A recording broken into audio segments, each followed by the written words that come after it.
بسم الله الرحمن الرحیم. سلام او احترامات دی ورسیږي. زه بیا هم تاسو قدرمن لیدونکو ته هیلهمند یم تاسو ټول جوړ او روغ اوسئ او د روغتیا جیم پر خپل تنو باندې ولرئ. قدرمن لیدونکو لکه څنګه چې تاسو پوهیږئ بیا هم زموږ نننی مبحث په بیضوي کې ده او بیضوي کې زده کوونکو دا ځل د هغه بیضوي معادله لولو یا هم هغه مبحث ته اشاره کوو چې دا ځل نقطه مرکز یو اختیاري ټکی وي یا هم په تېر مبحث کې زده کوونکو موږ د بیضوي معادلې ولوستلې چې څه شی وي هغه رابطې به زده کوونکو یو ځل بیا هم موږ نن تازه کوو او نوي درس کې چې موازي والی دا ځل مرکز اختیاري نقطه کې موقعیت درلودل دا په څه مفهوم باندې خو مخکې د دې څخه قدرمن لیدونکو تاسو لومړی ورځئ 12 صنف کتابونه ډسکرپشن ته په مراجعې سره تاسو یې ډاونلوډوئ او هم د ترتیب باندې د 14 او 14 پاڼې د نهي ثبوت څخه تېرېږئ.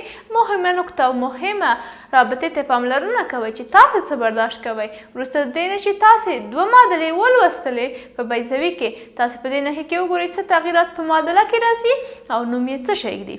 نو زده کوونکو لکه څنګه چې مې وویلې نن د هغې بیضوي معادله لولو چې مرکزي او اختیاري ټکی وي. بیضوي موږ زده کوونکو د مقاطع مخروطي له جملې حساب کړه او ومې ویلې چې کله یو مستوي مخروطي داسې قطع کړي چې زاویه 90 درجې جوړه نه کړي د اصلي محور سره په مایل شکل باندې موقعیت ولري لاسته راغل شوی شکل معمولا بیضوي نومیږي یا هم معمولا نه بلکې زده کوونکو دقیق ډول په توګه باندې که چېرته تاسې رسم کړئ بیضوي نومیږي او ما تاسو ته د نهي کې په تصویر کې ښکاره کړو. همدې ترتیب باندې زده کوونکو نن موږ تېر ویډیو کې تاسې ولولې تمرین به مو حل کړی اوسېږي. موږ بیا هم د بیضوي معادلې ولوستې خو په دې ناحیه باندې زده کوونکو نن صرف عنوان کې دا تغییرات راغلي چې مرکز یې اختیاري ټکی وي یعنې زده کوونکو دا ځل اچ او کا ژوندي وي. اچ او کا په تېر ویډیو کې 0 و دا ځل اچ او کا هم له ځانه سر لري یو عدد دی خلاف د 0 دی. دوی دا ځل خلاف د 0 دی ولې دا ځل نوم هم د تغییر کوي د بیضوي چې څه حالت ده او همدې ترتیب باندې اجزاوې او جزئیات چې موږ نه غواړي مبحث تقریبا لویه وي. نو قدرمن لیدونکو نن به یې لومړنۍ معادله په دې نهي کې لولو چې مرکز اختیاري ټکي کې ده. که چېرته محراقي محور یا محور محراقي د اکس په محور د څه شي په محور باندې که چېرته د اکس په محور باندې پروت وي زده کوونکو موږ وویلې که چېرته د اکس په محور باندې پروت وي موږ اکس مربع پر ا مربع مثبت وای مربع پر بی مربع مساوي په یو داسې یو معادله درلوده خو نن وایو چې پروت نه ده بلکې ورسره موازي ده. څه شی ده؟ موازي یعنې مشترکه نقطه نه لري ورته ده. ښایي دا ځل اکس مربع څخه تېرېږو یو منفي اکس منفي اچ کل مربع پر ا مربع مثبت وای منفي وای مربع نه هم تېرېږو چې وای هم له ځان سره یو شی اخلي دا ځل که کل مربع پر بی مربع مساوي کېږي په یو باندې دغه ناحیه هم زده کوونکو زه تاسو ته یادولی شم چې کله چې محور محراقي پروت و یا منطبق په یو محور باندې و اچ او کا یې 0 و دا ځل اچ او کا خلاف د 0 دی. ښایي وایم چې محور محراقي دا ځل موازي ده د اکس محور سره. ولې د اکس محور سره؟ ځکه چې ا مربع همیشه ا په بیضوي کې د بي څخه لویه وي او دغه موقعیت لري د اکس د لاندې یا هم د اکس محور د لاندې. نو زده کوونکو دې نهي کې عینا معادلې یو شانته دي خو ما تاسو ته عملي بڼه او مقایسوي بڼه د تېرې ویډیو د درس سره تاسو مې اشنا کړئ. نو زده کوونکو په دې لړ کې تاسو دغه رابطه زده کوئ د هغه بیضوي معادله ده چې محور محراقي د اکس په محور باندې موازي ده. اکس منفي اچ کل مربع پر ا مربع مثبت وای منفي که کل مربع پر بی مربع مساوي په یو دا یې معادله شوه. ښایي دغه ناحیه زده کوونکو پاکومه ګورم چې په دې ناحیه کې آیا داسې مثال شته دی چې تاسو ته راشي او تاسو دغه زموږ نننی مبحث پکې تطبیق کړئ.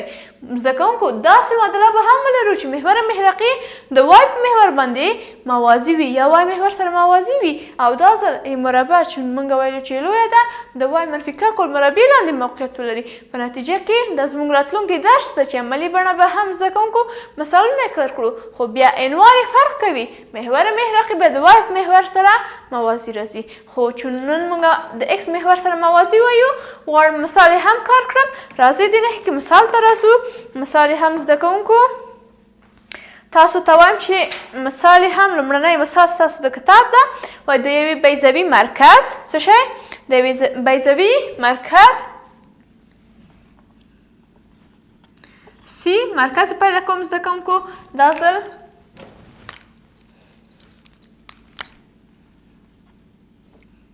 سی مرکز یعنی اچو که یې لومړی پیدا کومه همدې ترتیب باندې راته ویلي دي محراقونه اف زبر زده کوونکو پیدا کومه، همچنان ای زبر هم پیدا کومه، د راسونو اوږدوالی بی زبر هم پیدا کومه.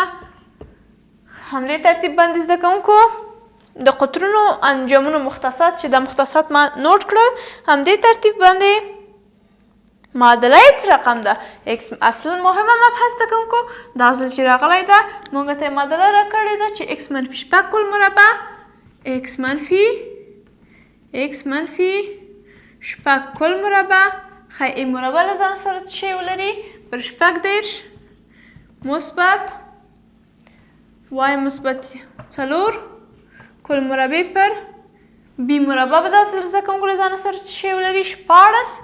د دې نه معلومیږي چې محور محراقي د x په محور باندې پروت ده چې شپږ دېرش د 14 نه زیات دي مساوي په یو باندې. زده کوونکو په امتحان د کانکور کې کیدای شي د داسې یو معادلې څخه څو ډوله مثالونه مطرح شي. یو لومړنی مهم مثال دا ده چې تاسو ته معادلې په تر کولو سره ووایي چې محور محراقي موازي ده منطبق ده د کوم محور سره. تاسو به وایئ چې محور محراقي دا ځل موازي ده د x د محور سره ځکه چې ای مربع دا ځل مساوي ده په شپږ دېرشو باندې د ناحیې کې ای مساوي کیږي چونکه اطراف زه د جذر لاندې ونیسم مثبت منفي شپږ د ای قیمت پیدا شو. راځئ زده کوونکو بی مربع دا ځل مساوي کیږي په 14 باندې اطراف د جذر لاندې نیسمه بی قیمت مساوي کیږي مثبت منفي څلور. بی قیمت مساوي کیږي مثبت منفي څلور.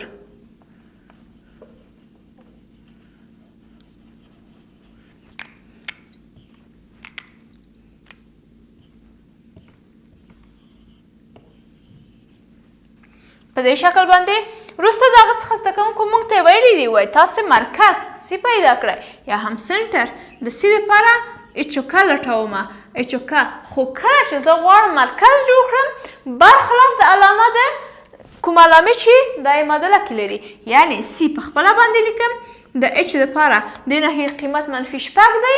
دغه معادله عمومي شکل داسې دی چې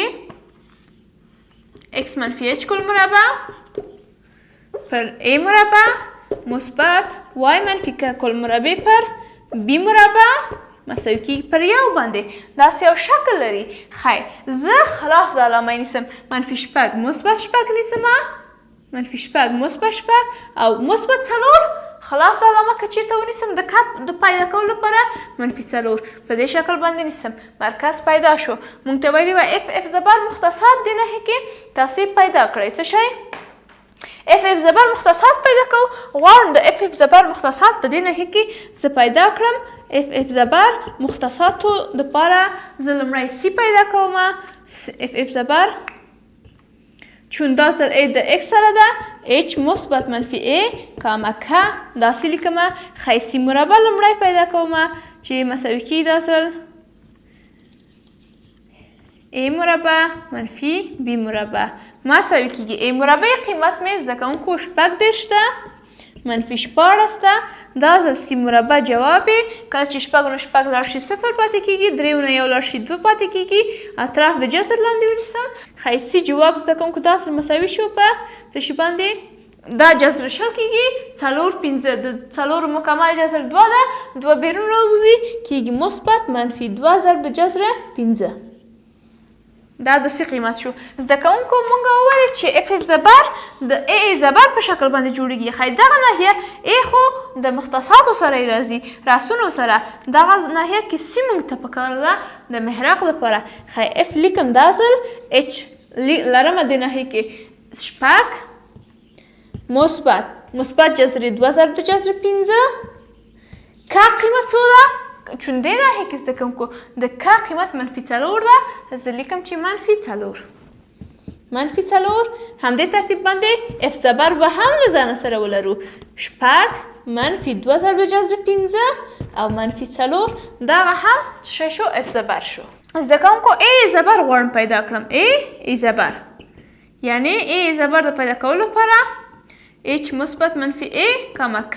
د دې لپاره a مې h سره ولیکله چون a د ځای کې د x لاندې راغلی او x سره همیشه h همراه ده.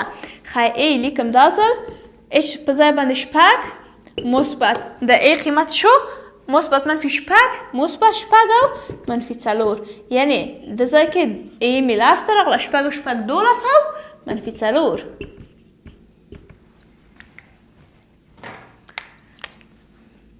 همدې ترتیب باندې د a قیمت بل هم شپږ بل جذر یې منفي شپږ و او منفي څلور کېږي.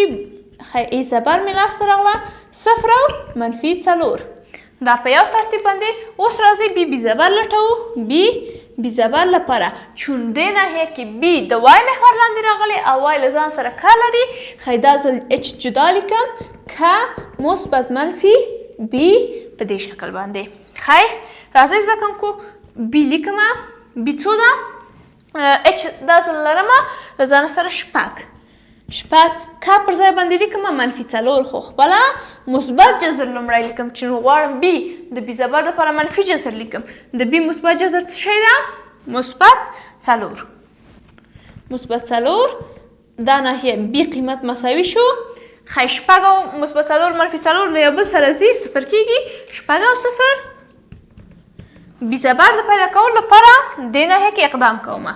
بي زبر د پیدا کولو لپاره دا ځل لرمه له ځانه سره د h قیمت بیا هم هماغه قیمت یې لیکم چې شپږ ده منفي څلور او دا ځل منفي جذر د بي زبر لیکم منفي څلور.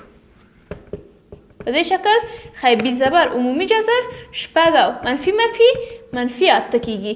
عدد هم علامه د علامو نه یوه علامه عدد تفریق کوو. ښایي زده کوونکو دې ناحیه کې مختصات د راسونو یې هم پیدا شول. قدرمن لیدونکو تاسې په دې ناحیه کې ولیدله چې موږ د هغه بیضوي معادله چې مرکز اختیاري ټکی و معادله یې په دې شکل باندې متشکله شوه، دې ته ورته مشابه معادله یې راکړې وه. موږ یې دغه مختصات پیدا کړل په دې ناحیه کې او تاسو ته مې په جدا جدا ډول باندې دغه ناحیه ولیکل او عملي بڼه مې هم تاسو ته درښوده. دا اوس زموږ نننی لوست هیله منده مې یو څه مو زده کړي وي. تر بیا دمه چې زه ستاسو چوپړ کې حاضرېږم، تاسې په لویو بښونکي مهربانه الله باندې سپارم. ښه وخت ولرئ. الله پامان.